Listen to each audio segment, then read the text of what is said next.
What's inside a Catholic Church? Welcome to episode 2 of our video series on What's Inside the Catholic Church, a video intended for elementary school students and their parents to help us to remember all the things that are inside the church and what they mean and symbolize for our faith. Today we'll be taking a look at the altar, the place where a lot of key actions take place. And here we are at the foot of the altar. But before we go up to the altar, I'd like to reflect on the steps leading up to the altar, because in the Catholic faith, a lot happens right on these steps. For instance, couples come to get married on these steps and to exchange their promises. Confirmands, 8th graders, come on this spot to be confirmed into the Catholic faith. 2nd graders come right around this area to receive their first communion. And when we leave this world and go to heaven, the caskets of Catholic faithful are placed right here on this spot in front of the altar. So a lot happens in this space. But now let's take a look at the altar. And if you look at the front of this altar, and they all come in different shapes and sizes, you will see the symbolism of the fish and the bread and the cross, early Christian symbols for the Christian faith. Now we're going to go behind the altar and give you a view of what the priests and deacons see when they are celebrating Mass. And notice the altar, this altar is shaped kind of in a rectangular fashion, and altars come in many different kinds of materials. This is marble, and notice most altars have some kind of covering, altar linens, which are placed on the top. But there is one day in the liturgical year, Mrs. Primus, when the altar is not covered at all. And what day is that? Good Friday.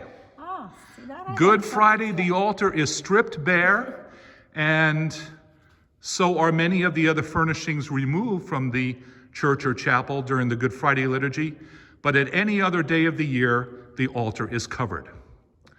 Now, on just about any Catholic altar, you're going to find candles. In this instance, we have one candle on each side of the altar.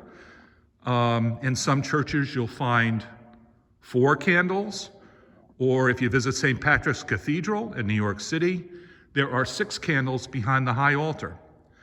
What's the significance of candles, Mrs. Primus, in the church? Why do we have candles burning on the altar? The candles is a light, and it represents the light of Christ in our life. The light of Christ. That's right.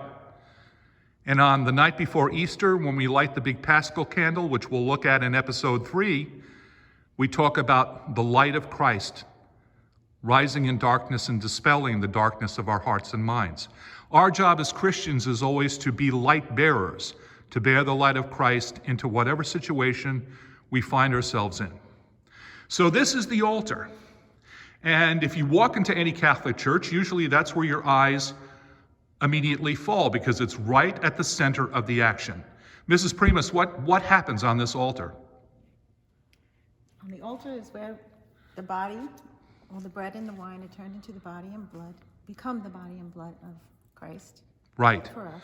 So in the last episode, we talked a little bit about our altar servers, and they will come and hand to the priests and deacons the communion ware, which will be placed where you see this little red cross.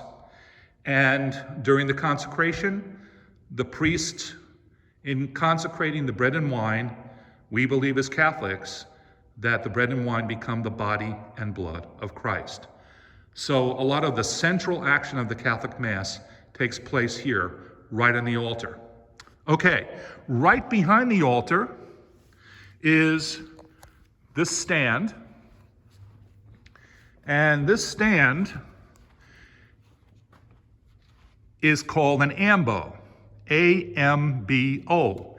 And notice the symbolism on the front of the ambo are the 10 Commandments, the 2 tablets of the law of Moses. And in front of the ambo also, we see the book of the Gospels, which will be read at Mass either by the priest or by the deacon or bishop. Okay, a number of things happen here at the ambo, Mrs. Primus. What are some of the things that take place here from this ambo? Well, all the readings that we listen to during Mass from the Bible. Okay, the readings. Take place here, as well as the cantor will come here and sing the psalm, or sometimes we actually recite the psalm. Okay. At a daily Mass, sometimes it's spoken, but usually on the weekend, a cantor will sing the responsorial psalm. We also, after all the readings are completed, then the priest, or sometimes a deacon, will give a homily. Right. And that is spoken from this ambo as well. And the homily is the priest or deacon taking the readings for the day and applying those readings to the life of the people who are here listening. Correct. Right. And finally, we hear the prayers of the faithful, which is all the prayers that we as the faithful are lifting up to God. Right.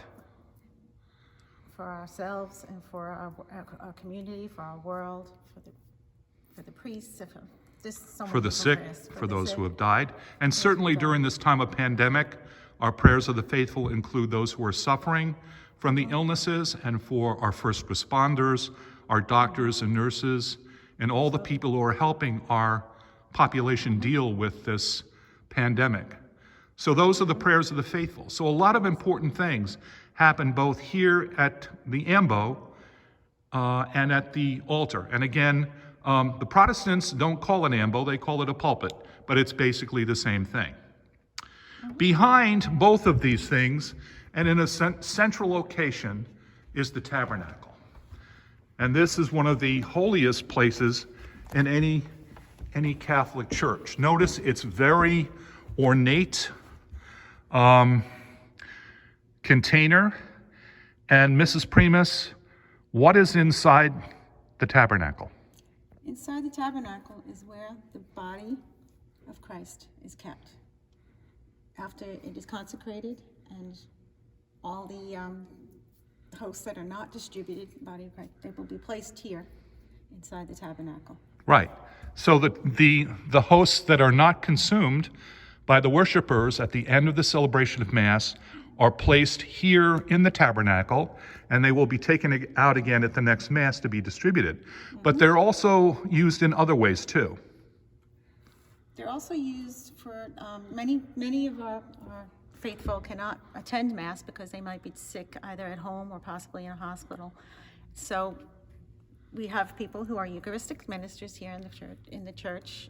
They're lay people, or even the priest or a deacon will come here to take the host and to bring it to those people in their homes or at a hospital or Exactly. So they'll come here, open up the tabernacle, and bring communion to the hospitalized, people in nursing homes, people who cannot get here generally. Now, next to the tabernacle is a very important candle, and it's called either the light of the presence or the eternal light. What does this candle signify or symbolize? This candle signifies the light of Christ, as we had mentioned also the other candles, but this one remains lit all the time. It is never put out. Which reminds us that the Lord is present in the tabernacle at all times. Many Catholics, because that is the case, will come into an empty church and pray because they can be in the presence of their Eucharistic Lord at any time. So the eternal light reminds us that Christ is always present in the tabernacle. And again, you can see the symbolism of the tabernacle is the key rho, the first two letters of Christ in Greek, the key rho. So our Lord is placed, the hosts are placed in this beautiful container, the tabernacle, where he remains between Masses. Well, that ends this second episode. In the third episode, Mrs. Primus is going to have a lot of fun, so am I, because we're going to have a chance to burn some incense. So that will take place in episode 3, which will come out in about a week. But until then, everyone, stay safe, be well, and may God bless you and keep you and your family safe and well and in the faith.